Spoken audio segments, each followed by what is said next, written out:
Hello friends, welcome to Shivam education world. दोस्तों, आज के इस वीडियो में आपको सिखाने वाला हूँ एक्सेल की 10 अमेजिंग ट्रिक्स जो ऑफिस में रेगुलर बेसिस में आपके काम आने वाली है। तो आज की पहली ट्रिक है कि मान लीजिए कि मेरे पास वर्कबुक में कई शीट हैं और मुझे इस वाली शीट का डेटा, ये पूरी की पूरी शीट मूव करा के किसी दूसरी वर्कबुक में ले जानी है। तो क्या करते हैं, ये शीट टैब पे यहाँ पर राइट क्लिक करेंगे और यहाँ से जाएंगे मूव और कॉपी पर क्लिक करेंगे। यहाँ पर देखिए नीचे लिखा है क्रिएट ए कॉपी। अगर आपको ये वाली शीट यहाँ पर भी रखनी है और इसकी एक कॉपी क्रिएट करनी है तो यहाँ पर चेक लगा देंगे और यहाँ पर ले लेंगे न्यू बुक और जैसे ही ओके करेंगे तो ये वाली शीट एक नई वर्कबुक में मूव कर जाएगी। ये देखिए एक नई वर्कबुक ओपन हो गई और ये वाली शीट मूव और कॉपी यहाँ पर आ गई। इस तरह से आप इस शीट को, इस वर्कबुक को जिसको भी मेल करना हो, जिसको भी सेंड करना हो, आप सेंड कर सकते हैं। तो दूसरी ट्रिक है, मुझे क्या करना है, मुझे जैन से लेकर दिसंबर तक की अलग अलग शीट्स क्रिएट करनी है।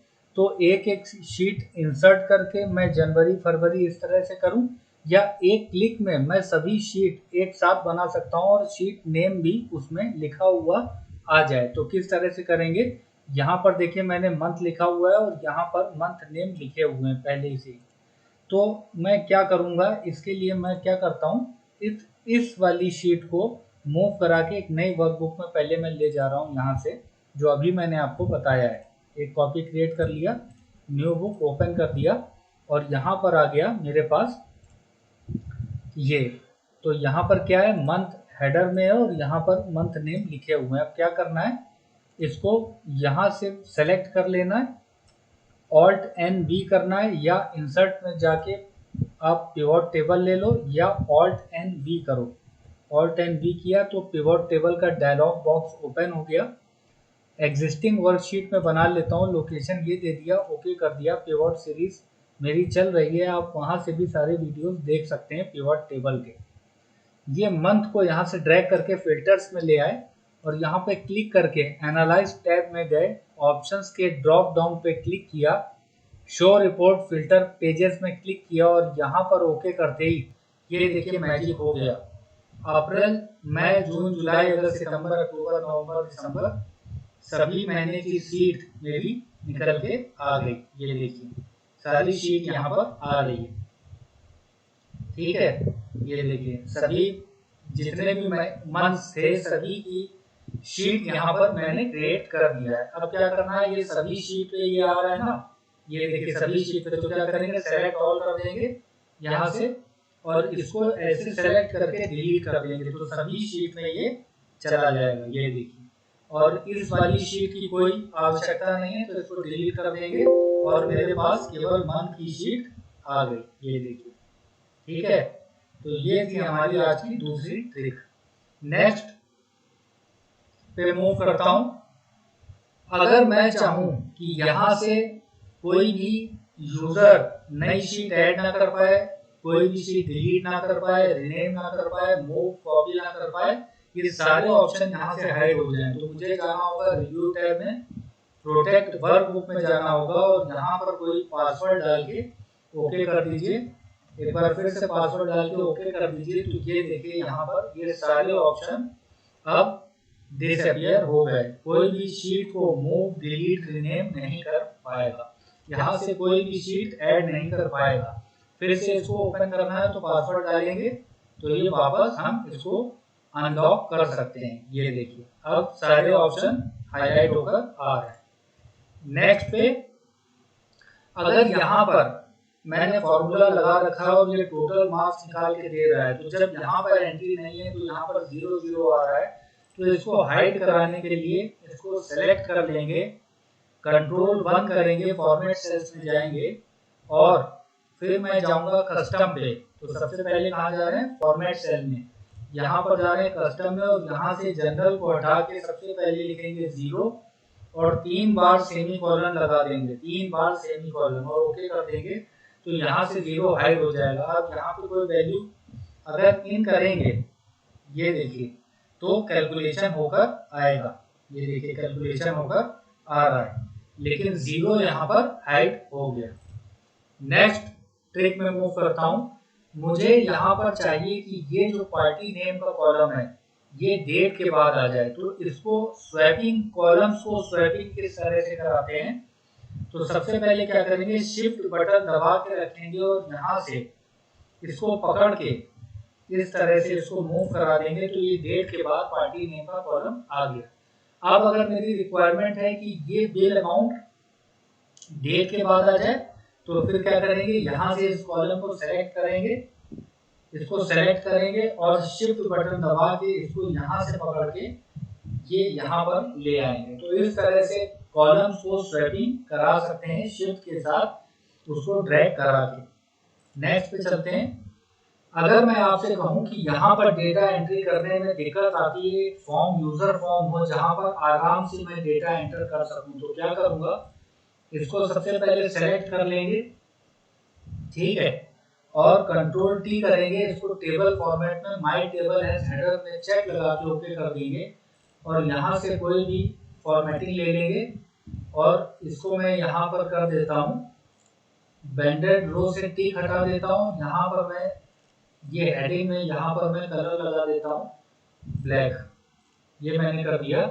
और अब मैं क्या करूँगा, ये जो आप देख रहे हैं customise quick access tool bar, यहाँ पर चले जाइए, मोर कमांड्स पे चले जाइए, पॉपुलर कमांड जहाँ पर लिखा है यहाँ से लीजिए ऑल कमांड्स और यहाँ से फॉर्म लीजिए, फॉर्म को यहाँ से ढूंढ लीजिए और यहाँ पर ऐड करा दीजिए। मैंने ऑलरेडी ऐड करा रखा है तो मैं बाहर निकल गया और यहाँ पर इस टेबल पे क्लिक करके ये फॉर्म पे क्लिक कर दीजिए, तो ये फॉर्म खुलकर आ गया। यहाँ पर मेरे पास 4 कॉलम है, 4 हेडर हैं, तो ये 4 देखिए हेडिंग्स यहाँ पर बॉक्स बन के आ गया। यहाँ पर एंटर करूंगा रोल नंबर 1, टैब दबाऊंगा, मार्क्स लिखूंगा, टैब दबाऊंगा, फिजिक्स के मार्क्स, फिर केमिस्ट्री के मार्क्स और यहाँ से न्यू कर दूंगा। तो ये देखिए डेटा एंटर होकर आ रहा है। फिर रोल नंबर 2, फिर मार्क्स लिखूंगा और यहाँ से न्यू कर दूंगा। तो ये आसानी से यहाँ पर डेटा एंट्री हो रही है यूजर फॉर्म के थ्रू। नेक्स्ट पे चलेंगे। यहाँ पर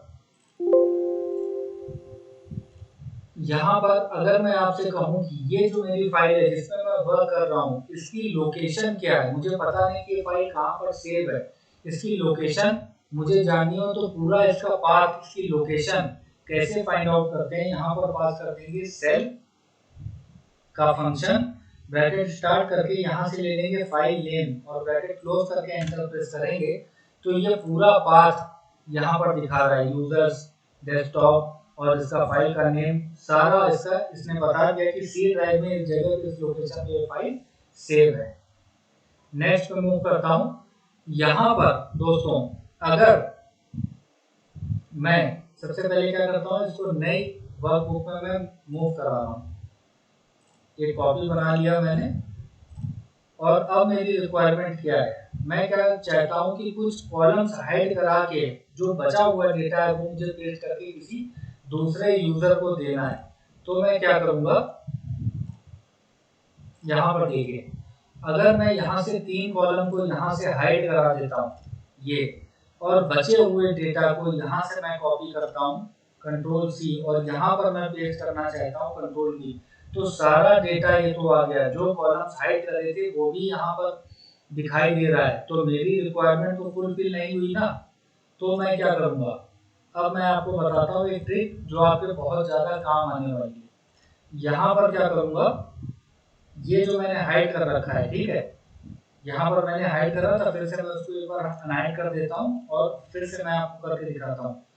मैंने क्या किया है, ये 3 कॉलम यहाँ से कर दिए हैं हाइड, और जो बैलेंस डेटा है उसको मुझे कॉपी करना है। तो सेलेक्ट करने के बाद F5 प्रेस करेंगे, गो टू में जाएंगे, स्पेशल में जाएंगे और यहाँ से लेंगे विजिबल सेल्स ओनली, चेक लगा के ओके करेंगे। अब इसको कंट्रोल सी करेंगे कॉपी, तो जो विजिबल सेल्स हैं वही केवल कॉपी होकर पेस्ट होगा। अब यहाँ पर इसको आप अगर कंट्रोल वी करेंगे तो जो डेटा हाइड था वो यहाँ पर नहीं, जो मैंने चाहिए था मुझे बैलेंस डेटा वो देखिए यहाँ पर आ गया है। नेक्स्ट ट्रिक पे चलते हैं। अगर मैं आपसे कहूँ बहुत बड़ा डेटा है और मुझे यहाँ पर एक केवल आइटम नेम से करिएंडर जो धनिया है इसको फिल्टर लगाना है, तो आप क्या करोगे, सबसे पहले यहाँ हेडिंग में फिल्टर लगाओगे, फिर यहाँ पर सेलेक्ट ऑल में अनचेक करके धनिया को लेकर उसको फिल्टर लगाओगे। लेकिन मैं आपको एक ट्रिक बता रहा हूँ कि उसी सेल से उसी आइटम नेम को फिल्टर किया जा सकता है। देखिए यहाँ धनिया पे मैं हूँ, यहाँ पर मेरा कर्सर है, मैंने राइट क्लिक करा और धनिया से मुझे फिल्टर लगाना है। मैं यहाँ पर कोई कंट्रोल शिफ्ट एल से फिल्टर लगाने नहीं जा रहा हूँ, उसमें टाइम लगेगा। यहाँ धनिया पे मैंने राइट क्लिक करा, फिल्टर पे गया और सबसे पहला option filter by selected cells value पे क्लिक कर दीजिए।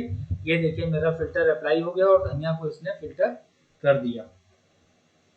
और अब मेरी आज की लास्ट ट्रिक क्या है कि ये मिक्स डेटा है जहां पर न्यूमेरिक वैल्यू और टेक्स्ट दोनों है, मुझे इसको अलग अलग करना है। तो क्या करूंगा, सबसे पहले सेल में जो भी नंबर्स हैं उसको आप छांट के लिख लीजिए। 1 सेलेक्ट कीजिए, 1 2 3 3 2, उसके बाद 1 2 5 5 2 और एंटर प्रेस करने के बाद कंट्रोल ई प्रेस करेंगे तो ये देखिए फ्लैश फिल का ये मैजिक हो गया, इसने न्यूमेरिक वैल्यू को अलग कर दिया। इसी तरह से आप टेक्स्ट को अलग करना हो तो यहाँ पर सेलेक्ट कीजिए, सारे टेक्स्ट एक साथ लिख दीजिए ADSSASD और एंटर करके कंट्रोल ई कर दीजिए। तो ये देखिए इसने टेक्स्ट को भी अलग करके दे दिया। ठीक इसी तरह से अगर मुझे फर्स्ट नेम और लास्ट नेम को कॉन्कैटिनेट करना है, टेक्स्ट ज्वाइन लगाना है, M% लगाना है, सब कुछ नहीं करना, केवल सीधा मैं करूंगा यहाँ पर फर्स्ट नेम और स्पेस देकर लास्ट नेम, और फ्लैश फिल को पता चल गया, कंट्रोल ई प्रेस किया कि इसको एक स्पेस के साथ ज्वाइन करना है फर्स्ट नेम और लास्ट नेम को। तो दोस्तों मिलते हैं अपने नेक्स्ट वीडियो में। वीडियो को लाइक करके जाइएगा, सब्सक्राइब कर लीजिएगा, बेल आइकन को प्रेस कर दीजिएगा, ज़्यादा से ज़्यादा शेयर कर दीजिएगा। Thank you friends, have a nice day, take care.